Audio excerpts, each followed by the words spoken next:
Lena, being a hero, there is no higher calling. Mama! Your sister understood something about that. I should have come back for you. No, Damn, I wasn't prepared for it's just a fairy tale. emotional damage. Under pressure, needle drop. I was in high school when the Avengers came. Kinda strange that it's all over now. No one's coming to save the day.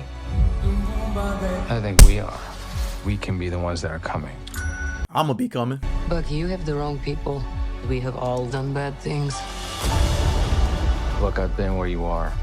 The past doesn't go away. So you can either live with it forever, Oh, I got crazy chills right now, man.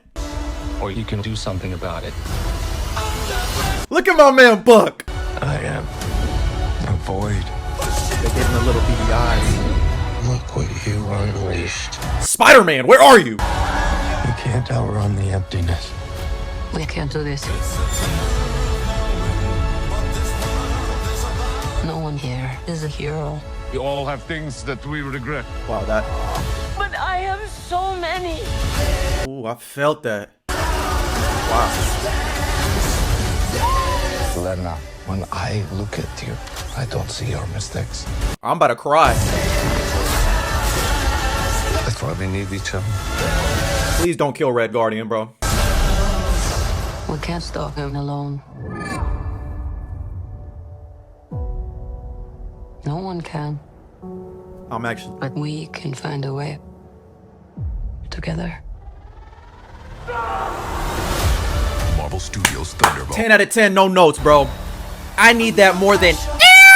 Marvel hasn't been this confident in one of their movies since Guardians of the Galaxy Volume 3, and this news got me feeling like Thunderbolts is cooking up something special. And I've been saying from the jump that I think Thunderbolts got top 10 potential in the MCU because we got Florence Pugh. And if you aren't excited, I guarantee you will be after this video. But Thunderbolts also might be in trouble at the box office. And either way, me and you, we gotta talk about it. Today we learned that the social media embargo for Thunderbolts lifts on April 22nd, with the full review embargo lifting on April 29th after the world premiere in Los Angeles. But you might be asking yourself, Sammy, why is that important? Because the last time we had a social embargo lift this early for an MCU movie was Guardians of the Galaxy Volume 3. Normally they'll do it one day before the premiere, and then all their premieres are usually like 2 or 1 day before the actual release so they can avoid spoilers. So that social embargo is actually key, and the fact that they're releasing it, almost 2 weeks before the movie actually comes out is crazy. It shows you how much confidence they have in it. And on top of that, Thunderbolts reportedly scored off the charts in recent test screenings, and we even got direct quotes from someone who attended that screening here. Roll the damn tape. If you're feeling jaded by the cape shit genre because they're all feeling the same, I would check this one out. The journey it takes the characters on is actually interesting. The team dynamics is great, not unlike Guardians of the Galaxy. The way the Sentry/the Void is executed into the story is really fascinating. I expect this one to leg out well into the following weeks after it drops. I see the tomato meter being above 90% for critics and audiences. Of course, I could be wrong, but the audience I was with seemed to love it and couldn't stop talking highly about it after the screening. And that's why I've been so excited for Thunderbolts, because just like the Guardians of the Galaxy, they're a bunch of misfits who are coming together to become a team, but they're going to have way more layers and emotional depth to these characters because it's going to be a story about mental health. And look at everyone that's in this picture. They've all either been mind controlled, manipulated by their government,